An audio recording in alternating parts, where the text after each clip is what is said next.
समस्त को नमस्कार। आज गोटे छोटिया मोटिवेशनल वीडियो आपण मानक पई मु करूची। आशा करूची आपन को निश्चित भल लागिवो एवं आर शीर्षक आपण माने समस्ते हृदबोध करेंगे जदि पारिबे ताहले काम लगे। थरे जड़े डाक्तर रोगी चिकित्सा समय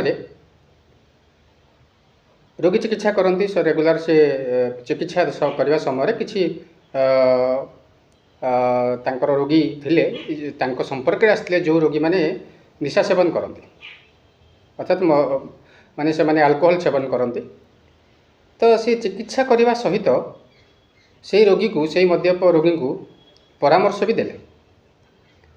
परामर्श सेवारे तांकर रोगी एक बिंदु थिला। से बिंदुटी होची जे मद्यपान न करिबा शरीर पई हितकारक एवं मद्यपान करिबा शरीर पई क्षतिकारक। एही समय जने मद्यप डाक्तर को अनुरोध कले, सर किछि बुझी हेलानी, आपण को आमको प्रैक्टिकल करके देखेबा पड़िबो, बुझेबा पड़िबो जे आपण को कथार आमे किछि बुझी पारुनु, आपण हमको प्रैक्टिकल करके जदि बुझे देबे ताहले बुझी हबो। यह सुनिया परे डाक्तरंकर दुई डाक्तरंकर हृदबोध है जे मान को निहाती भाव में बुझेबार अच्छी। तेणु सी दुईटी ग्लास आनिले, गोटे ग्लास रे काच ग्लास आनिले, काच ग्लास रे गोटे काच ग्लास रे किछि साधा पानी एवं आउ गोटे काच ग्लास रे अल्कोहल अर्थात मद को रखिले एवं से प्रथमे से गोटे माछी को से काच ग्लास रे जोटी पानी अच्छी फुल से पकईदेला एवं पकईदेला परे से पहरवा लगे, से काच ग्लास पानी उपर पहुँचा लगे एवं परे जिते डाक्तर ताकू आनिक मद थिबा ग्लास रे पुरई दियंती पकई दियंती तो सी मरीगला। यह परे डाक्तर पचारे जे तमे माने आज बुझिल कौन किसी बुझीपार?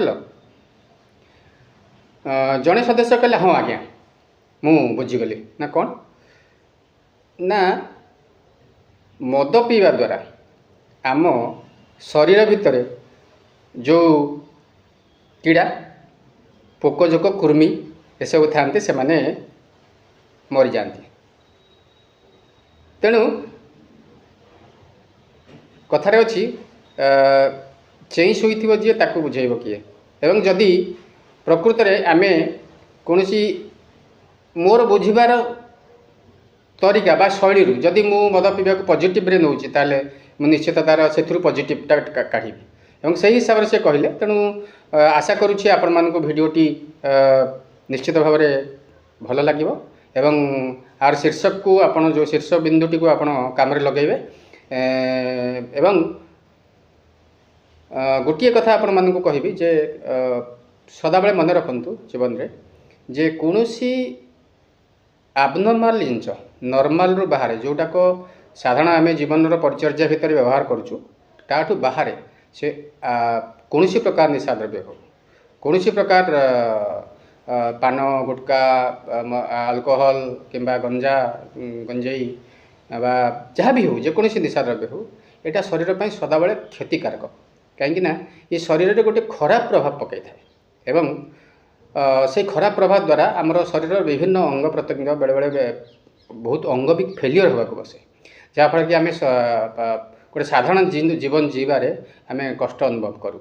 तेणु आपण मानक परिशेष मोर हृदय मु नमस्कार जनाई रोची। आशा करुँची भिडियोटी आपन को निश्चित भाव में भल लगे एवं आपण को काम लगे। धन्यवाद। जय हिंद।